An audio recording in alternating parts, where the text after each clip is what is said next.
So anyways, we are in July. We started this new series last week, which we are looking at building wise relationships in our life and what type of relationships we need to have and we need to work on and make sure that we have a number of them in our lives.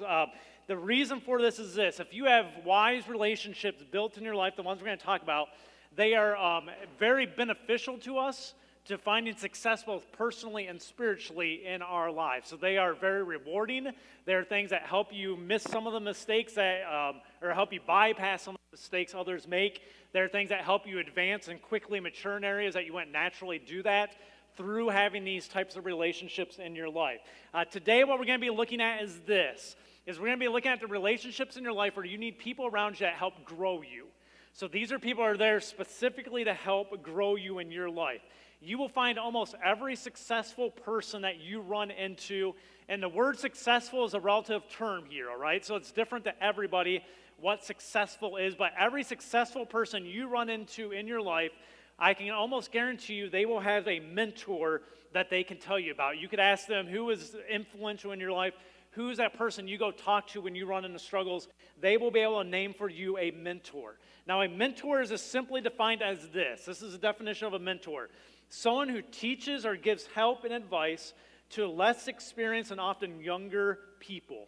All right, so that's what a mentor is. So what I'm going to do this morning, I'm going to start off, I'm just going to share with you some mentoring relationships of people you probably know because they're famous people, but who their mentors were when they've been asked, who is that go-to person you go to that when you need advice, when you have struggles, this is a person you talk to. So here's some of the people. Mark Zuckerberg, the guy that runs Facebook.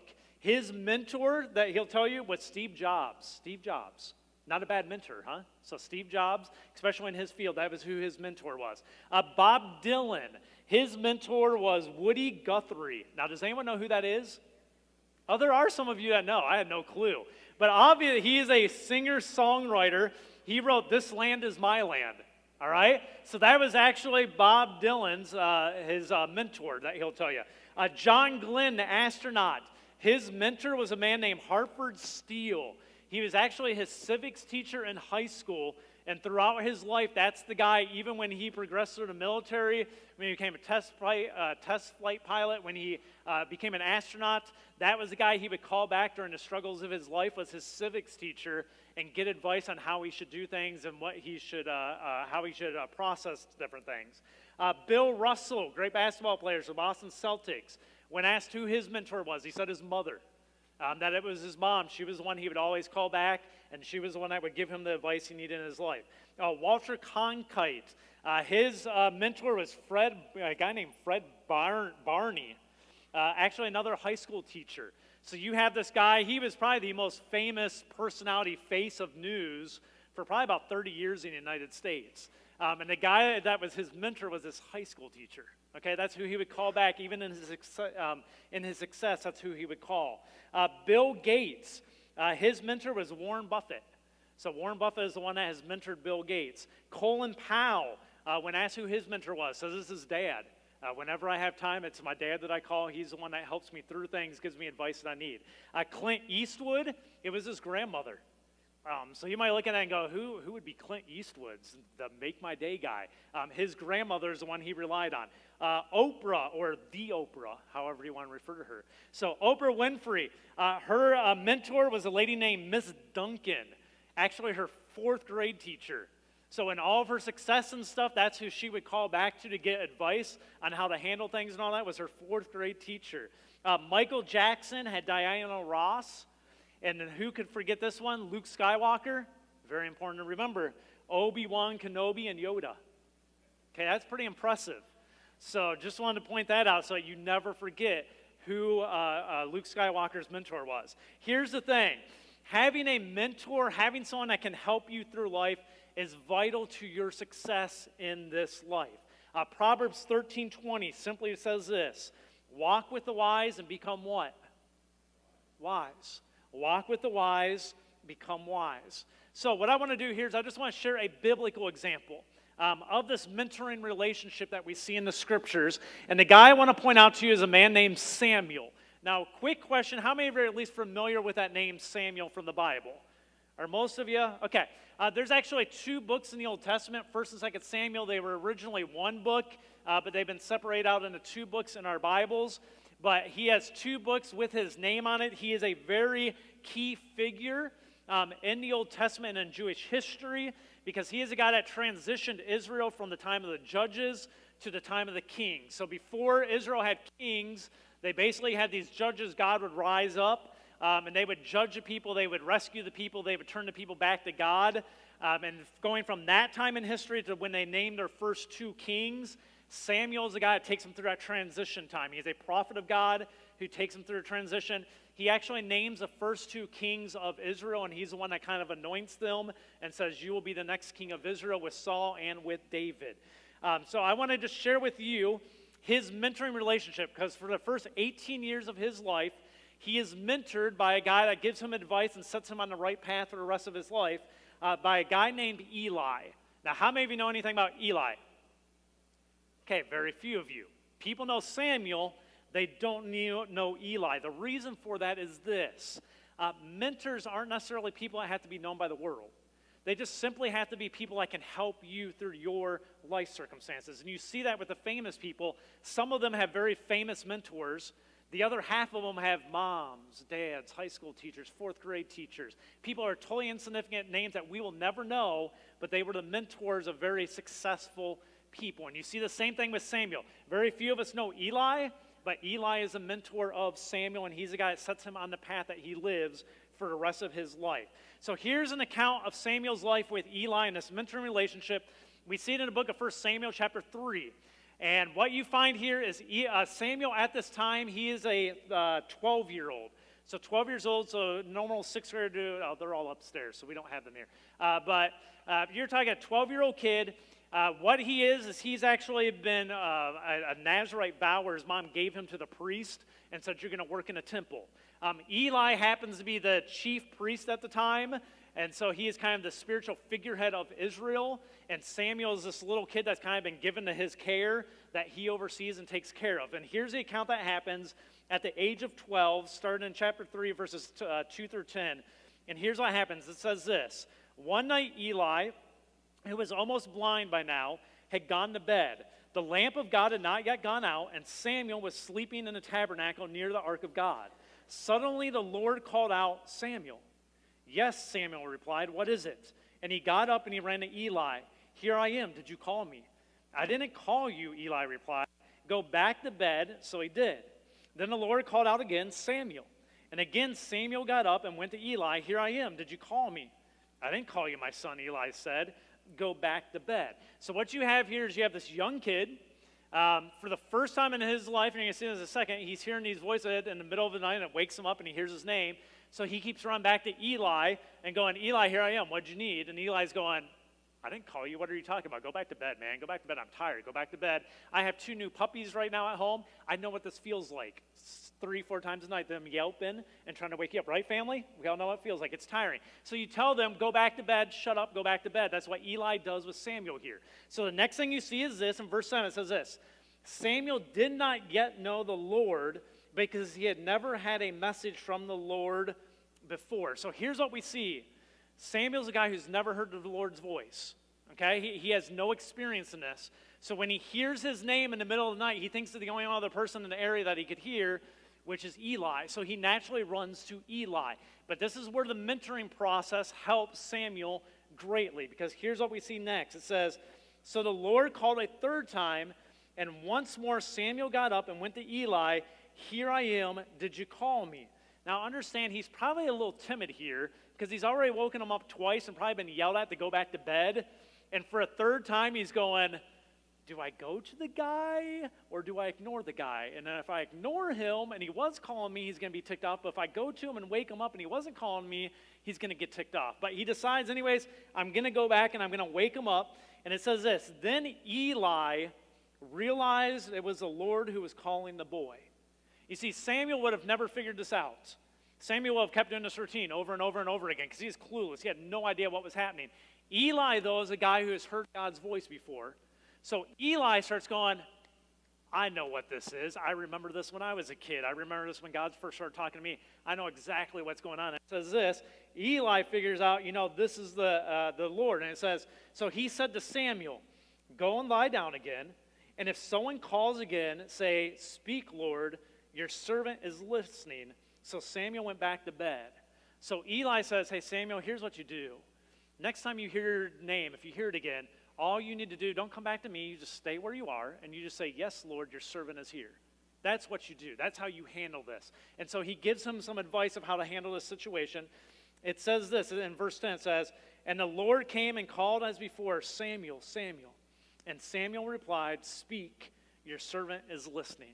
And then if you read on from there, God speaks to him and God gives him some information, all that he's supposed to share with others, and says, here's kind of how things are going to play out in the next little bit of time here for you. And he, at this point, finally experiences the presence of God and understanding how to talk with God.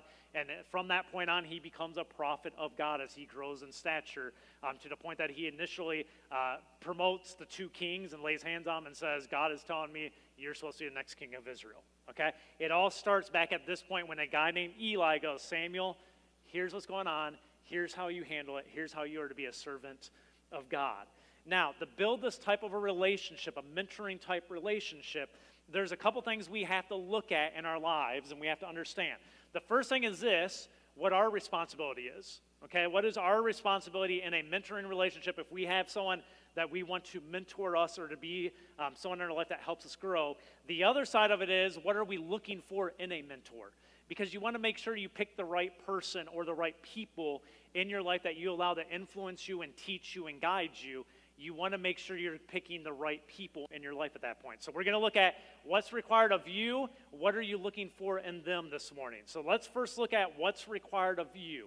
To have a good mentoring relationship with someone, here's what you need to have in your life. The first thing is this, personal honesty and humility.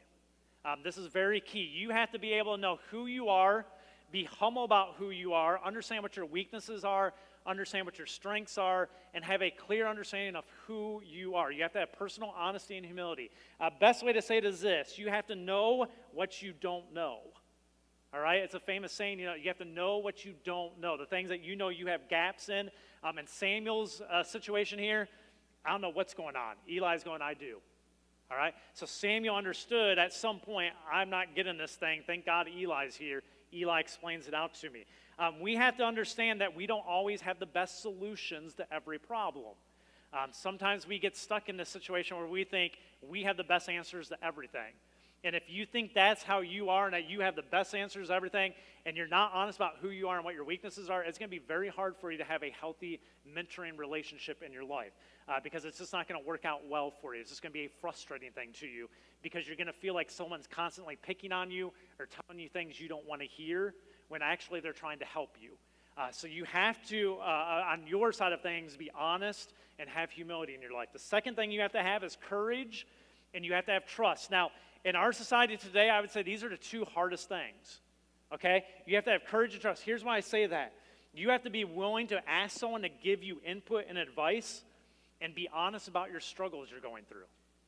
In a mentoring relationship, it's important for you, with whoever that is, to be able to go, I can be honest about what my insecurities are, what's going on with me, and at the same time, I'm willing to listen for your input and hear what you have to say back.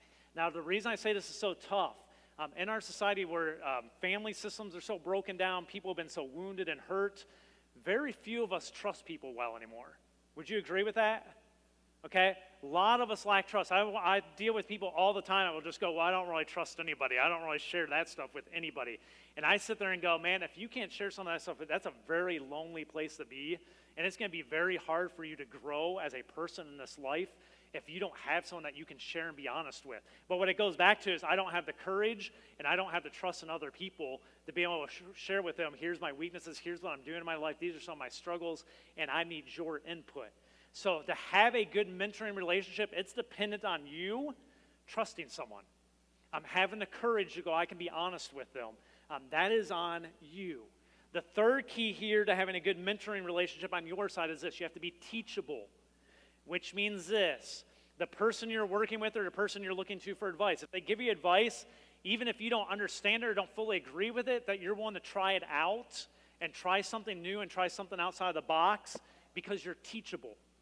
So you have to learn to be flexible and teachable and go, hey, maybe they know something I don't know, and I'm going to listen to them. What would have happened if Eli told Samuel, hey, Samuel, next time that happens, what you say is, I'm here, Lord, listen to me. What if Samuel would have said, Eli, that's stupid? Okay? Would that have worked out well? No, it wouldn't have worked out well. Would that have been a good mentoring relationship? No. It probably would have ended that mentoring relationship at that point, and it would have been over with. So the other key on our end in a mentoring relationship, the one being mentored, is we have to be teachable. We have to be flexible. We have to be willing to listen to other people and go, hey, I'm willing to take your input and actually put it into practice and try it out. Even if I don't understand it, I'm going to trust that maybe you know what you're talking about. Those things are dependent on us. Understand, all these struggles of these, or all these things we struggle with, especially, and if you think back to a time of life where you struggle most intensely with those three things on the screen right there, is in your teen years. Okay, those of you who have raised kids and you've raised teenagers, all three of these things are things that teenagers struggle with. When we were all teenagers, these are things we all struggled with our parents, is it not? To be honest and have humility before our parents, to have courage and to trust them, to be teachable, to listen to them. I have a teenage son right now. I know what this is like on the other end, all right? And I'm the best mentor the kid could ever have because I'm the best dad you will ever have, just letting you know, okay? So with that said, in those teen years, that's where we see it most intensely. The problem now is this. Many people never grow mentally and emotionally past those teen years. So now you have full functioning adults who live life that still have the mentality of their teen years. And the thing is this, if you have that mentality, you can never mature, you can never grow, and it makes it almost impossible to ever develop a mentoring type relationship in your life because you don't trust anybody to go to them and talk to them, to get advice from them, because you know everything. And even if your life's going in the gutter, you still know everything, and everybody else is stupid. And so we have to make sure, if that's our mentality, that's the first thing I'm going to tell you need to deal with God with, is go, God, I need you to teach me humility. God, I need you to teach me to back up a little bit and put the right people in my life and some people that can help me learn to trust again, people who can help me learn to heal again. I need you to put those people in my life, all right? So those three things are what are required of us. The second side of it is this. What are you looking for in a mentor? Is it just any random person you find or just some successful person you go, oh, that's a successful person, I'm going to go try to befriend them so I can get in like their little orbit and have them be a mentor of mine? No, that's not exactly how you go about it. Let me tell you some key things you need to be looking for. Number one is this, simply someone who's older than you. And you might go, what's age have to do with it? Okay, what I'm not telling you is this, don't go find an idiot who's older than you and go, hey, he's older than me, that's the right person, all right? But most mentoring relationships, naturally, you're looking for someone that's older than you because people older than you are typically wiser than you. Why are they wiser than you? They've lived longer. So they've been through more things, they've experienced more things, and some of the things that they have failed at, some of the hurts they have gone through, they can probably help you avoid those things because they've already gone through it. So you're not looking for a perfect individual, but you're looking for someone who's older, that has life experience, that can go, I can help you navigate some of those things because I did this and this is how I messed it up. And then you go, so if you would avoid this, maybe you won't go through the same thing. So you're looking simply for someone who's older. The other thing that's key is this. You're looking for someone with life experience in your type of circumstances. This is another key aspect. You're looking for someone who's similar to you but older. And what I mean by that is there's two ways to go about this. If the area in your life that you need a mentor is personal, which means it's about how you feel about yourself, it's things you're dealing with in your personal life, you're looking for a mentor who has gone through and kind of lived some of the life that you have lived. What I mean by that is this. If you've grown up in poverty, your best mentor might not be someone who grew up in wealth their whole life.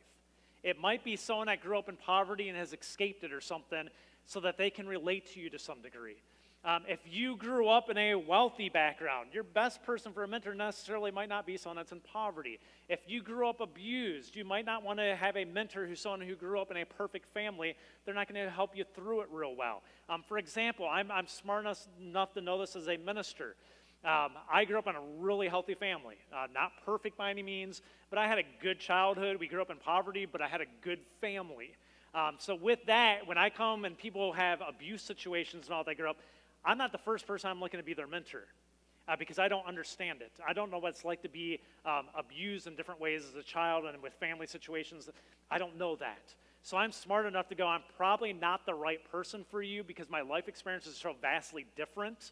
I'm just not the right person there. So let's try to find you another fit. Let's try to find you another person that's similar. So some of you have had this before where I send people to you because I know most of your backgrounds, and I'll go, hey, Jill or whatever. Jill, there's this lady over here, Amy. She kind of, I know, has a very similar background, but she's a great woman of God now, and she's really went through a lot of this stuff and transitioned through, and God has done great works in her life. Go talk to them, and they would be a great person for you to talk to. Why? They went through similar circumstances. In some cases, it might not be the personal side, it might be a career side. So on the career side, if that's true, you're looking for someone that's gone through your career cycle, and you're going to them and going, hey, I'm looking for someone older who's done the things that I do, and I'm looking for them to be a mentor. You're looking for someone with similar life experiences, similar circumstances that you're dealing with. The reason for that, you can have a mentor that doesn't have similar backgrounds, similar circumstances, but someone who does can help speed up your process of growth much quicker because there's not as much of a learning curve on their end to help you through things. All right? Does that make sense? The third thing you're looking for in someone is this. Someone who has time for you, someone who simply just wants to listen to you. You need to find someone that's willing to actually sit down with you and listen to you. You're not looking for someone who just gives you quick advice from time to time and goes, I got 2 minutes, give me what you got, and then goes, let me tell you how to fix it. Okay, that's not what you're looking for. Our college age and teenagers are sitting in here. Your mentor can't be someone that's on YouTube or on the internet that you don't personally know. Okay, that can't be your mentor. You see that in our culture today is celebrities, people on YouTube and stuff like that. Our kids don't have mentors that are actually flesh and blood people. They're people they watch videos of all and stuff of and go, oh, that person's got it all figured out. You don't know if they have it figured out because you don't know the person. You see a video of them. They are not the people you want as your mentors. You're looking for someone in the flesh and blood, but you're looking for someone that will take time and treat you as an individual, as a person, and really engage you and go, hey, what's going on? Tell me what the circumstances are, and sit down and take the time that you deserve to hear about what's going on in your life so they can actually give you real, relevant advice that actually matters to the things you're dealing with. So you're looking for someone that has time for you. If you have someone that you're building a relationship with that you think's a mentor, but all they do is ever shortchange you, and they cut you off, and they don't sit down with you and talk, you probably need to look for someone else. That's not going to be the most healthy mentoring relationship you can have. Proverbs 13:20 again says this, walk with the wise and become wise. Walk with the wise, become wise. Samuel, he had Eli. Moses, he had a guy named Jethro. That's who his mentor was. Joshua, the guy who takes the Israelites into the promised land, his mentor was Moses. You have the Apostle Paul. One of his mentors was the Apostle Peter. That was who his mentor was. You have King David, the most influential person of the Old Testament. Guess who his mentor was? Samuel. That's who King David's mentor was. So Eli mentored Samuel. Samuel mentored King David. That's who his mentor was. So my question to you this morning is this. Who do you have? Who's that mentor you have in your life? Who is that person, that relationship you have in your life that's specifically there and meant to grow you? That's someone there that's only there to go, I'm here to help you grow. I'm here to help you stretch you, get you through, navigate things that you don't know how to navigate. Who is that person in your life? See, God intends for us to have relationships with people who will help us grow, but we must be willing to identify those relationships in our life, and we must be willing to put the time into trying to build them. If you do not have one of those relationships in your life right now, which I would, if I rolled the dice and had to say what percentage, I would say 50% of us probably don't have a relationship like that in our life, that we go as a real mentoring relationship. If you don't have one, here's what I'd ask you to do.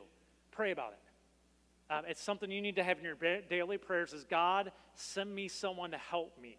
Send someone into my life to help grow me, and you need to be praying about it. The reason last week we started with the top relationship you need to build in your life is the one with Jesus Christ, and we talked about how you do that, and one of the things we talked about there was prayer. This is where you utilize that, is on a daily basis. If you don't have a mentoring relationship in your life of a good, godly person that can navigate you through the trials of life, Start praying about it, and here's what I would say. I will guarantee you God will send you someone. And the reason I say that is this, because I know God wants you to grow. And one of the greatest ways he does that is he puts people in your life that help you do that. So seek out God, ask God, God, present me someone like that. God, put that person into my life. And here's the other end. If you have someone like that in your life right now, thank God every day for them. Thank God every day for them, because you might not have them forever. So in my instance, I was lucky. It was easy. I didn't have to build a relationship with it. Mine was my father and my brother. So I have two. Now, my brother drives me a little bit more batty than my dad. But I had two that were built-in family, and here's the other advantage I had. They're both ministers, so they're in a career I actually ended up going into. So it worked out perfect for me, but you never know when those people are gone. So my dad, who I lost 7 or 8 years ago, he's gone, but just like Eli, for Samuel, he set me on the right track, and he put the right pieces in place for me to follow the rest of my life. Now today, when I have issues, who's the first person I call if I have ministry issues and you people are causing me a hassle? Who do I call? No. Okay, remember when we go back to the right people to pick? That would be a fatal error in my life. No, 6 times a week I have to call my brother trying to deal with you guys. That's what it is. No, but in all honesty, when I have struggles, when I have things now, I don't have the voice of my dad, but I have the things he set before me. And I have this other guy named Barry who I can call up and say, hey, here's what's going on. Have you ever handled this before? Have you ever dealt with this before? And sometimes he'll go, yep, I've dealt with this one. Here's how I handled it. And you go, oh, that's good. Okay, that helps out a lot. And it really helps you circumvent a lot of circumstances so you don't have to deal with tougher issues than you need to, because you have a mentor in your life. So if you don't have one, ask God. He will put them there, because God is all about your growth and you growing in this life to be successful, both in your spiritual life and personally, not necessarily always with wealth and things like that, but personally in the sense that you can bring glory to God with the life that you live. Would you pray with me? Heavenly Father,